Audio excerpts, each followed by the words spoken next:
Agoraphobia is an anxiety disorder in which a person develops a chronic fear that they will experience an anxiety attack in a public setting. Specifically, they are concerned that they will be unable to escape or receive assistance, and that they could be subjected to embarrassment or humiliation. Annie is 24 years old and has suffered from agoraphobia for the past 8 years.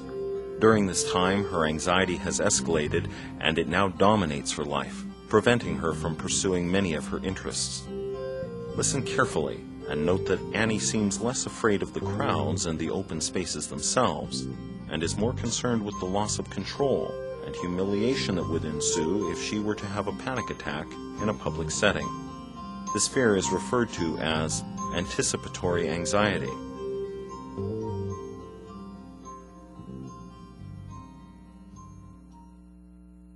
Things really broke down for me when I was about 15, I think, and when I was like, the hormones were kicking in. I was starting to sort of analyze things within my family. And well, I've been diagnosed agoraphobic, and from a diagnostic point of view, agoraphobia, I've heard it described as fear of being in a place with a lot of people, or I guess the root word is from the Greek market, agora or something like that. And it's very frustrating. It interferes with my life a lot. There's a lot of things that I want to do, social functions, traveling. I'd like to go to school. School seems just completely overwhelming for me right now. Even just like when I'm going, to the supermarket and I see somebody I know, I'm just like, oh no, that means I'll have to sit and talk with this person for a certain amount of time. I can't just turn around and run away. So even just like 15 seconds of conversation, knowing that I have to do that, it can make me just have this anxiety attack. First of all, my heart would start speeding up, and I'd start hyperventilating. Like the bodily symptoms are like shaking, can't feel my hands. Like it's just it's terror. And if there was some sort of thing that I was afraid of, like a bear or something, it would be different. It would be a natural terror. I would run. But with the panic attacks, it's this unnameable, like unknown fear. And a lot of it has to do with the fact that I'm afraid of having panic attacks in public. I'm afraid of people thinking I'm out of control, and I'm afraid of becoming out of control. I might have to just go running out of the line and leave my groceries there, and people stare after me and be like, why did she just leave her groceries here?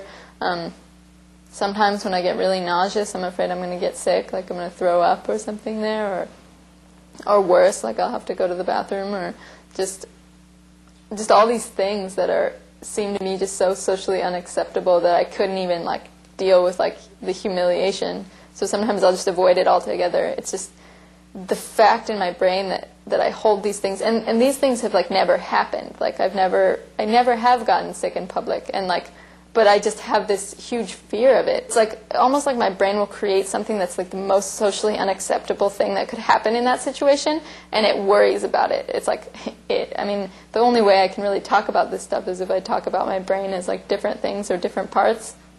Because if I say me, it just doesn't ring true. It's like, no, I wouldn't do that. Like I don't want to be afraid of all these things or whatever. But so it's like my brain conjures up the worst possible scenario, and then I have to work down from that by making sure that doesn't happen. So yeah, it's really hard to get to know people, like especially on like a romantic basis, or like even just like a friends basis. Lots of times, like I had a crush on somebody about a year ago after I had just lost my job. And I was in this horrible place, like mentally, like I was just so distressed and stuff. And then had this crush on this person, and then whenever I'd see this person, instead of being like, oh yeah, there's that person, it was just like freak out. It was like, I need to turn around and run away. I don't know. It's really hard. It's, right now for me, I don't know. It's real hard to think about that kind of thing. Because it just makes me sad, because there's been points in my life where I have been able to do those things without thinking twice. Just, yeah, let's go out to eat, or let's go to a movie, or let's go to the park or something. And those things are just pretty hard at this point in my life.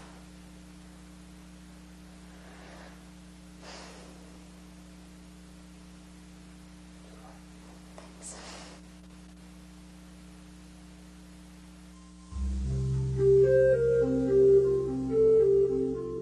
During the last 10 years, researchers have developed a number of medical and behavioral therapies to help reduce the symptoms of agoraphobia.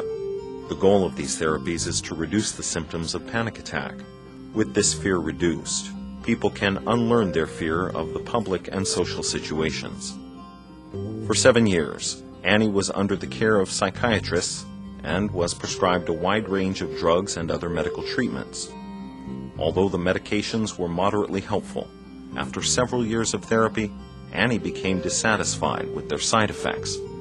Currently, she is not taking any medications, and she is searching for alternative ways to cope with her anxiety.